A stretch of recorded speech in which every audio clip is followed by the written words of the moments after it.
એક સમાચાર સુરતથી પ્રાપ્ત થઈ રહ્યા છે વરસાદને લઈને। બારડોલી મહુવા અંબિકા અરેઠ માંગરોળમાં વરસાદ વરસ્યો છે। તાલુકાના ગ્રામ્ય વિસ્તારો પ્રભાવિત થયા છે। ધીમે ધારે વરસાદ વરસ્યો છે। વરસાદ શરૂ થતાં જ ખેડૂતોમાં ખુશીની લહેર વ્યાપી છે। ડાંગરના પાકની રોપણી લાયક વરસાદ વરસી રહ્યો છે। વરસાદ વરસતા જ વાતાવરણમાં ઠંડકનો અહેસાસ લોકોને થઈ રહ્યો છે।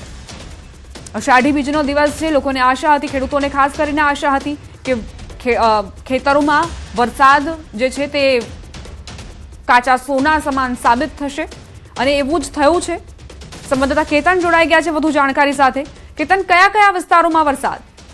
જી દીપા, ચોક્કસથી વાત કરવામાં આવે તો ખેડૂતો માટે એક આશાનું બંધારણ હોય છે કે અષાઢી બીજને દિવસે જો વરસાદ પડે તો ખેતી માટે સુકૂન અને સારી વસ્તુ કહેવાય। જે અંતર્ગત સમગ્ર જિલ્લાની અંદર વાત કરવામાં આવે તો બારડોલી, મહુવા, પલસાણા, કામરેજ, અરેઠ, અંબિકા, માંગરોળ સહિતના વિસ્તારોની અંદર વહેલી સવારથી જ ધીમી ધારે વરસાદ વરસતા આ ખેડૂતો માટે કાચા સોનું સમાન વરસાદ પડવા પામ્યો છે। ખાસ કરીને વાત કરવામાં આવે તો જે હાલ જે વરસાદ વરસી રહ્યો છે જે અંતર્ગત ખેડૂતોમાં ખુશીનો માહોલ તો ક્યાંક ને ક્યાંક ખેડૂતો રોપણીના કામમાં પણ જોતરાયા હોય એવા ચોક્કસ પ્રમાણના દ્રશ્યો પણ સામે આવવા પામ્યા છે। જી દીપા, આભાર કેતન જાણકારી આપવા માટે।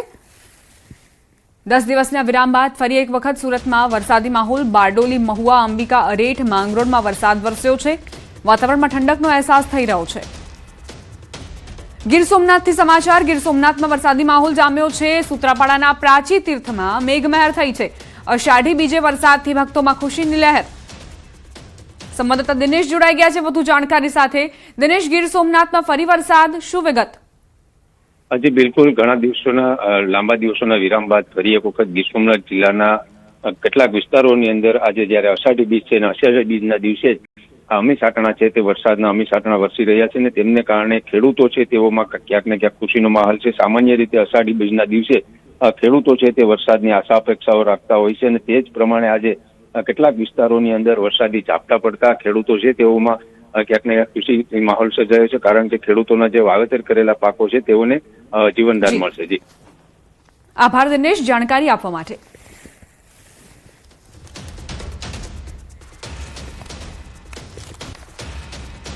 રાજ્યમાં 24 કલાકમાં 118 તાલુકામાં વરસાદ ખાબક્યો છે। વલસાડના કપરાડામાં 1.5 ઇંચ વરસાદ ખાબક્યો છે। પારડી, દસાડા, નડિયાદ, જંબુસરમાં 1.5 ઇંચથી વધુ વરસાદ વરસ્યો। માંડવી, તલોદ, વિરમગામમાં 1 ઇંચથી વધુ વરસાદ ખાબક્યો। વઢવાણ, ખેરગામ, ધોલેરા, ઉકાઈમાં પણ 1 ઇંચથી વધુ વરસાદ નોંધાયો છે।